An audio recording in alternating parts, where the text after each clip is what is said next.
Hello everyone, welcome to our channel life science. कैसे हैं आप सब? I hope you are doing very well with your studies. तो आज का हमारा टॉपिक है द सेल थ्योरी। सेल यानी कि जैसे कि हमारा पूरा बॉडी बना है, हर एक एनिमल का, हर एक प्लांट का बॉडी सेल से ही बना रहता है। तो आज हम उसी सेल के बारे में समझेंगे और समझेंगे कि वेरियस साइंटिस्ट और रिसर्चर्स ने उस सेल के बारे में क्या थ्योरी बनाई है। So let's start our topic. Every organ in our body, like our brain, heart, lungs, skin, etc., are made up of cells. हमारी बॉडी का हर एक ऑर्गन जो है, हर एक पार्ट जो है, वो सेल से ही बना है। सेल जो है ये सबका पूरा स्ट्रक्चरल यूनिट है, यानी कि सेल से ही ये पूरा स्टार्ट होता है। And also every other living beings like plants are made up of cells. Every cells has its own life. Each cell start its life as a single cell called the egg.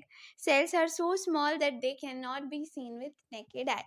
तो sales के लिए तो भाई microscope चाहिए, तभी cell हम देख सकते हैं। और माइक्रोस्कोप के इन्वेंशन से पहले तो ये पता भी नहीं था कि सेल जैसी कोई चीज़ होती भी है। कैसे पता चलता? क्योंकि सेल्स बहुत ही छोटे होते हैं, वो दिखाई नहीं देते हैं। What does the cell theory states? Scovin and Sladen in the year 1839 proposed the cell theory. 1839 में इन दोनों ने सेल थ्योरी को प्रपोज किया था। फिर उस पे जाके फर्दर एडिशन किया था रुडोल्फ वर्को ने इन 1858। एंड इन्हीं तीनों के कंट्रीब्यूशन से ही ये सेल थ्योरी बना है। हमारे सेल थ्योरी में 3 पॉइंट्स आते हैं। The cell is the smallest unit of structure of all living beings. हर एक लिविंग बींग का जो सबसे छोटा जो स्ट्रक्चर है, जैसे कि एक मैटर का सबसे छोटा स्ट्रक्चर होता है एटम, उसी तरह से एक सेल का सबसे छोटा बॉडी का सबसे छोटा स्ट्रक्चर होता है cell. The cell is the unit of function of all living beings. यानी कि हमारे हर एक सेल में, हमारी बॉडी के जितने भी फंक्शंस होते हैं, तो हमारे हर एक सेल में एक एक फंक्शन होते रहता है और वहीं से ही सारे फंक्शन स्टार्ट होते हैं। अगर कुछ सेल्स भी अगर फंक्शन करना बंद हो जाएंगे तो पूरा टिश्यू भी फंक्शन करना बंद कर देगा और उससे पूरा बॉडी पर इफेक्ट पड़ेगा. All cells arise from pre existing cells. तो हर जो सेल्स होते हैं वो किसी एक सेल से ही अराइज होते हैं. वो एक सेल जो सबसे पहले ह्यूमन बींग का होता है वो डिवाइड होता है, फिर वो जो 2 सेल्स बनते हैं वो मल्टीप्लाई होते हैं. तो इसे डिवीजन और मल्टीप्लिकेशन के प्रोसेस से ही वो जो है सेल्स फर्दर ग्रो होते जाते हैं. तो हमारे बॉडी में एक सेल से ही स्टार्ट होता है जिसे हम बोलते हैं एग, और उसी एग से ही हमारे बॉडी में millions and millions of cells फिर जनरेट होते हैं.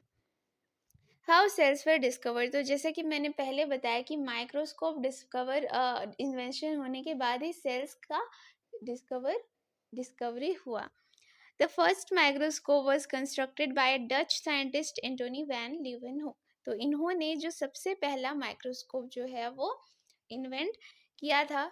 उसके बाद रॉबर्ट हुक ने क्या किया, 2 लेंसेज को यूज किया ताकि ग्रेटर मैग्निफिकेशन अचीव हो सके. जो ग्लास का जो मैग्नीफाइंग पावर है वो बढ़ सके, और उसे कहा गया compound microscope. And using that compound microscope Robert Hooke ने एक दिन एक थिन स्लाइस ऑफ कॉर्क को ऑब्जर्व किया.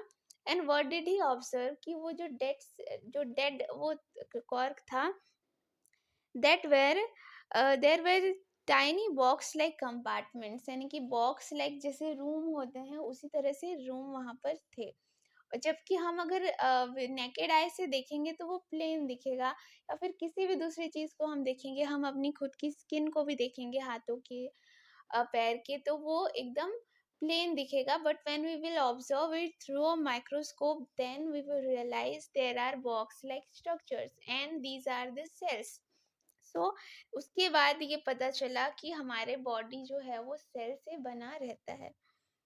The invention of the electron microscope added further to the unknown facts about cells. Structure of a cell.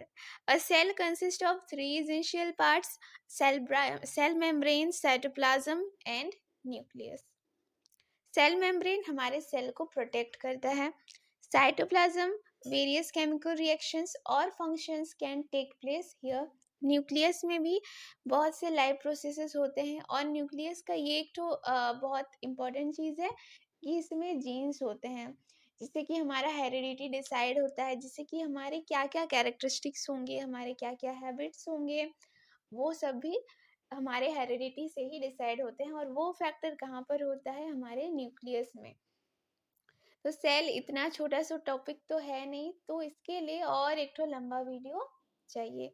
Cytoplasm में भी बहुत से सेल ऑर्गेनल्स होते हैं। अच्छा, सेल ऑर्गेनल्स क्या होते हैं? The organs of cell are called cell organelles. जैसे कि हमारे बॉडी के इंटरनल पार्ट्स को हम ऑर्गन्स बोलते हैं, लिवर, किडनी, ये सब हमारे ऑर्गन्स हो गए। तो सेल के जो इंटरनल जो पार्ट्स होते हैं उन्हें हम बोलते हैं ऑर्गेनल्स। तो उसी तरह से सेल मेम्ब्रेन में भी और भी बहुत से ऑर्गेनल्स होते हैं। साइटोप्लाज्म न्यूक्लियस में भी और बहुत से ऑर्गेनल्स होते हैं, and which requires a whole long video. So please stay tune to our channel, ताकि आप उस वीडियो को जल्दी से देख सकें। Subscribe and hit the bell icon to never miss an update. कुछ भी डाउट हो, so please write in the comment section below. Thank you so much. Meet you in the next video.